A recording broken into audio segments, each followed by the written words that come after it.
গেলাম জুমা পড়াইলাম না, ওরা সে তাকে সারা দিইনি, পয়সা তো আমার কমে, পয়সা তো আরো বেশি পাচ্ছি এখানে।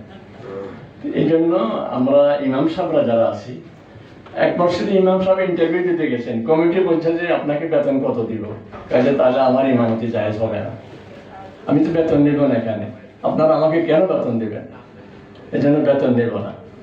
এরকম মানসিকতা থাকলে দেখবেন যে পয়সা আসে কোথেকে, পয়সা আসতে থাকবে ইনশাআল্লাহ। 4 নম্বর যেটা দরকার সেটা হলো, আমার রাসূল সাল্লাল্লাহু আলাইহি ওয়াসাল্লামের অবস্থা দেখেন। মদিনা শরীফে একবার রাতে হঠাৎ বিকট শব্দ হয়েছে, সাহাবায়ে কেরাম ছুটে আসছেন, কিসের শব্দ না জানি, আল্লাহ রাসূল সাল্লাল্লাহু কোনো ক্ষতি হয়ে যাচ্ছে নাকি। ছুটে এসে দেখেন রাসূল সাল্লাল্লাহু আলাইহি ওয়াসাল্লাম নিজেই ও রাতের গভীর রাতে রাসূল বাইরে থেকে আসতেছেন, বললেন যে তোমরা ঘরে চলে যাও নিরাপদে, একটা পাহাড়ি জন্তু বের হয়ে আসছিল, আমি ওটাকে তাড়িয়ে দিয়ে আসছি, তোমরা নিশ্চিন্তে ঘুমাইতে পারো, আর অসুবিধা হবে না। সামাজিক কাজ আল্লাহ রাসূল সাল্লাল্লাহু কিভাবে করতেছেন, মসজিদে ঘোষণা দিচ্ছেন যদি কেউ জায়গা জমি টাকা পয়সা রেখে যায় ওয়ারেস দেয়, আর যদি কেউ অসহায় এতিম শিশু রেখে যায় দায়িত্ব আমার, দায়িত্ব নিচ্ছেন সমাজের। কিন্তু আমরা তো সমাজের কোনো দায়িত্ব নিতে রাজি নেই, বরং সমাজের আমি এটা বোঝা হয়ে গেছি। আমি কোনো ঘরে মাঝে মধ্যে বলে যদি কেউ খাওয়ায় না, একবার একটু খাওয়ায় না, জন্য দিন কষ্ট করে আসি, বরং আমি তো খেতে চাইব না। নিয়ম হলো আপনি যেটা নিতে চাইবেন না সেটা আরো বেশি আছে, আর যেটা চাইবেন সেটা আরো কমাই দেবে। এই জন্য আমার মুসলমান এক ছাত্র কুমিল্লার বলতেছে, হুজুর আপনার এই বয়ান শুনি আমি আমার এলাকায় মসজিদে দাঁড়িয়ে বললাম, এই এলাকার যে মেয়েদের বিয়ে হচ্ছে না, অর্থের অভাবে যারা বিয়ে দিতে পারছে না, আমি দায়িত্ব নিলাম বিয়ে দিয়ে দিব।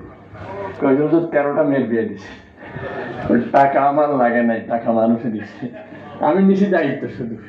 শেখ আহমদুল্লাহ যে কাজ করতেছেন, যার কথা আপনারা বললেন, টাকা কেউ আর নাকি, উনি শুধু ঘোষণা দেন যে তুরস্কে ভূমিকম্পে আমি অনুদান পাঠাবো, বন্যায় বাংলাদেশের আনাচে কানাচে যেখানে বন্যা আমি ত্রাণ দিব।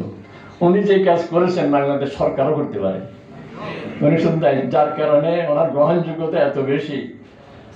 এই যে ছাত্র জনতা ওনাকেই ধর্ম উপদেষ্টা বানাতে চেয়েছে, সেটাও তিনি নেননি, বরং আপামো খালেদ সাহেবের নাম উনি প্রস্তাব করছেন, উনি বলাতে আপামো খালেদ সাহেবের ভাগ্য খুলে গেছে। এই জন্য আমরা সমাজে এই সমস্ত দায় দায়িত্ব এগুলি আমরা নিলে ইনশাআল্লাহ সমাজের অন্যায় প্রতিরোধ করতে গেলেও মানুষ আমার সহায়ক হবে, আমার পক্ষ অবলম্বন করবে। এরপরে সমাজের যে কান থেকে শুরু করবো, যেটা অনেক আলোচকরা বলেছেন, রাসূল সাল্লাল্লাহু আলাইহি ওয়াসাল্লাম মক্কা শরীফের 13 বৎসরে ফাউন্ডেশন তৈরি করেছেন ঈমানের, আখলাকের। এই জন্য আমরা বয়ান করার সময় মানুষের ঈমানকে ঠিক করে দেব। আমার মসজিদের, আপনার মসজিদের মুসল্লিরা ঈমান জানে না, ঈমান ভঙ্গের কারণও জানে না। আপনি পরীক্ষা করে দেখেন, একজনকে দাঁড় করায় দেন না যে ভাই বলেন তো ঈমান কাকে বলে, বলতে পারবেন না।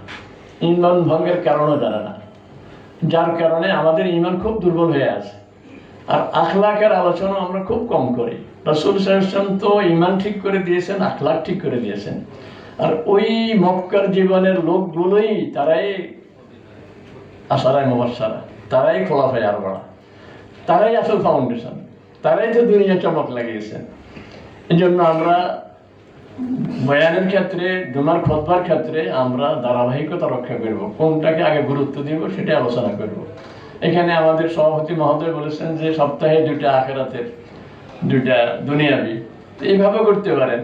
অথবা আপনি বাৎসরিক একটা পরিকল্পনার কথা বলছেন, আপনি আপনার খুতবাগুলোকে মানে কি কথা আপনি এই জুমার পরের জুমায় মানুষ যেন আগ্রহী হয়ে থাকে যে আগামী জুমায় না গেলে আমার কিন্তু মিস হয়ে যাবে, এক কথার পরে আরেক কথার যেন ধারাবাহিকতা থাকে, এই বিষয়গুলো খেয়াল রাখবো। এরপরে সেটা হলো যে একটা কথা আছে না ফার্সিতে, যে আমি কি বলি, আমার বাসা সারিন্দাই কি বলে। এতক্ষণ ওয়াজ করলেন কি আপনি, আর এখন খুতবা দিচ্ছেন কি, বুঝেন না কথা?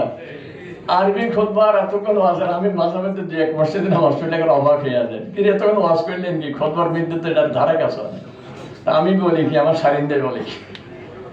এই জন্য আপনি খুতবাগুলির মধ্যে